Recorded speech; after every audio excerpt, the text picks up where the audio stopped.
Siap, selamat sore untuk Bapak Yuni Arwibowo STMT selaku dosen dari mata kuliah termodinamika. Mohon izin memperkenalkan diri.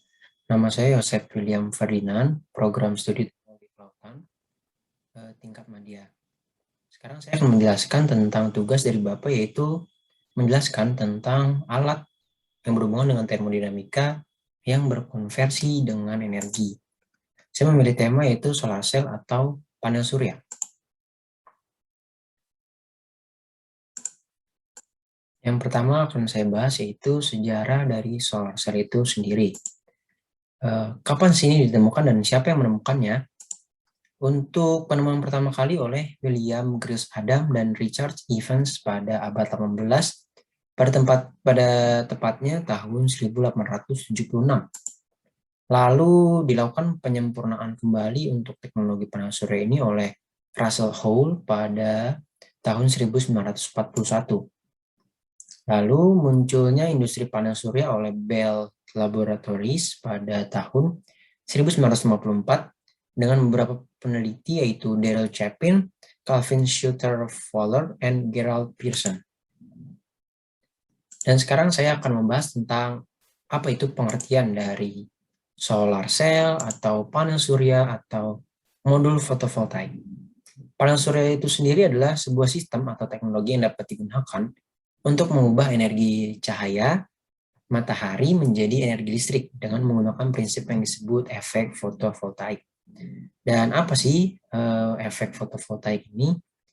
Fotovoltaik adalah sektor teknologi dan penelitian yang berhubungan dengan aplikasi panel surya untuk energi dengan mengubah sinar matahari menjadi listrik.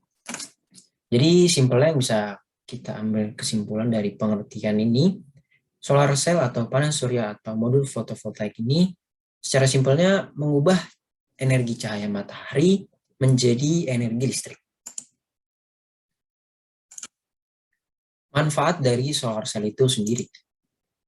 Yang pertama, menghemat energi. Sudah pasti karena bila dipasangkan di rumah-rumah, biaya listrik yang akan dikeluarkan oleh rumah-rumah tersebut akan lebih murah dibandingkan listrik konvensional bila kita memakai solar cell ini. Yang kedua, ramah lingkungan. Saya akan bahas jika teknologi ini diterapkan di kendaraan bermotor yaitu mobil. Yang tadinya mobil bermesin dan berbahan bakar bensin, jika kita ubah menjadi solar cell atau panel surya ini, dia akan bertenaga listrik yang dimana tidak akan mengeluarkan polusi. Dan yang terakhir, mudah diterapkan di Indonesia. Karena sistemnya itu menggunakan cahaya matahari, sangat cocok berada di Indonesia karena Indonesia adalah negara tropis yang sangat banyak cahaya mataharinya.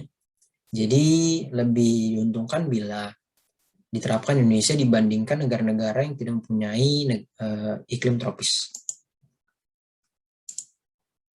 Cara pemasangan dan biaya solar cell itu sendiri. Cara pemasangannya yang pertama adalah harus memperhatikan lokasi pemasangannya. Kenapa harus memperhatikan lokasi pemasangannya?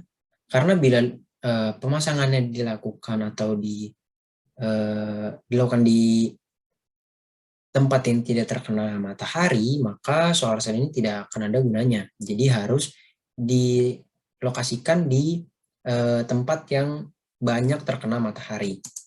Yang kedua, harus membeli komponen-komponen yang berkualitas. Jangan karena yang penting murah, tetapi komponennya tidak berkualitas dan cepat rusak. Untuk komponen-komponen dan cara pemasangannya nanti akan dibahas di next slide. Untuk biayanya rata-rata kurang lebih 14 juta untuk 1 kilowatt. Jadi misalkan kita mau memasang 10 kilowatt, berarti kita harus mengeluarkan dana sekitar 140 juta.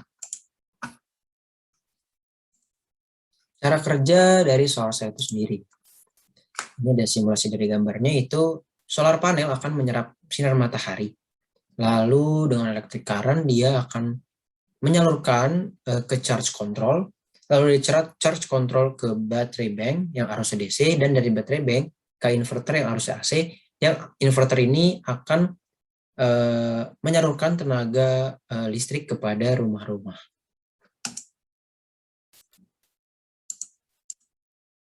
Cara kerja solar cell pada mobil. Sebenarnya sama saja. Dari solar panel akan menyerap energi cahaya matahari, lalu disalurkan ke peak power tracker, dari peak power tracker ke baterai pack juga, dari baterai pack ke motor controller, dan dari motor controller akan menyalurkan putaran ke motor. Jadi motor ini yang menggerakkan ban dari mobil tersebut. Jadi mobil tersebut bisa berjalan. Dan untuk informasi tambahan, jika kalian ingin memasang solar panel ini, sudah diatur oleh Peraturan Menteri Energi dan Sumber Daya Mineral (SDM) Nomor 12 Tahun 2019 dan Peraturan Menteri SDM Nomor 13 Tahun 2019. Jadi tidak perlu takut untuk memasang solar cell ini. Mungkin sekian penjelasan dari saya. Mohon maaf bila ada salah-salah kata.